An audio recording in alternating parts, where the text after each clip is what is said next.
पर तैयार है। उसमें से 20-25 लोग जो है उठा लिए पुलिस ने। नहीं, लेकिन किस बात का क्या बयानबाजी? बयानबाजी घटना से लेकर नहीं, सिद्धांत के ऊपर तो हर कोई कहेगा, देश का हर नागरिक है, उसका फंडामेंटल राइट है, राइट टू स्पीच। जी, लेकिन वो तो ये कर रहे हैं ना राइट कि टू स्पीच को आप कैसे रोक सकते हैं? तो ये तो उनका एक व्यक्तिगत वो है ना कि आपने क्यों, जैसे किसी ने कहा कि ये निंदनीय कार्य है, उस ब्राह्मण को ये तरीके का वो नहीं, तो बोले जात सूचक शब्द को क्यों प्रयोग किया आपने? नहीं तो जाति सूचक जो है ना, वो तो SC ST के लिए, ब्राह्मण के लिए थोड़ी है। यहाँ पुलिस का कोई वो रवैया हो रही है, वो तो मन में आए वो कर रही है इस समय। ठीक बात है, यहाँ पुलिस के रवैया की अकेली बात नहीं है, हमारी हैसियत की भी बात है।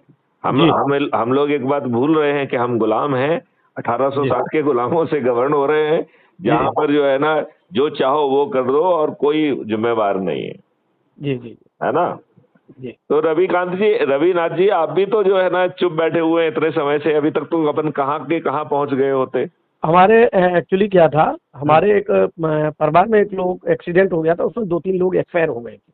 ओहो ओहो ओहो, तो इसलिए मैं 2 महीने बिल्कुल साइलेंट रहा, मेरी कोई कथा भी नहीं हुई, की नहीं मैंने। ओके। इसलिए बात भी आपसे दूर नहीं हो पाई। मैं 15-20 दिन से एक्टिव हुआ था। कथा एक मैंने बाबरपुर में की थी, औरैया के पास में, और करने के तत्काल में ये घटना हो गई। नहीं, लेकिन ये अत्यंत ही निंदनीय है और अमानवीय भी है, और स्वतंत्र देश में इस तरीके की घटनाओं के लिए कोई जगह नहीं है। और पेशाब डालना, ये तो अत्यंत ही अमानवीय कृत्य है, किसी भी तरीके से क्षम्य नहीं है। ये तो मानवता के विरुद्ध कार्यकलाप है। जी, मानव सुलभ कार्य नहीं है, ये तो राक्षस के अनुरूप कार्य किया गया है। हाँ, अब यही कंडीशन ये है कि वहाँ उन्होंने ऐसा कृत्य किया है जिससे तो सारे समाज को मैंने कभी यही एक डिमांड रखी थी। मैंने इसमें यही कहा था, पत्रकार के बीच में था मैं, तो मैंने कहा एक चीज मेरी बात नहीं समझे कि जो विद्वान है वो ब्राह्मण है। बिल्कुल ठीक बात है।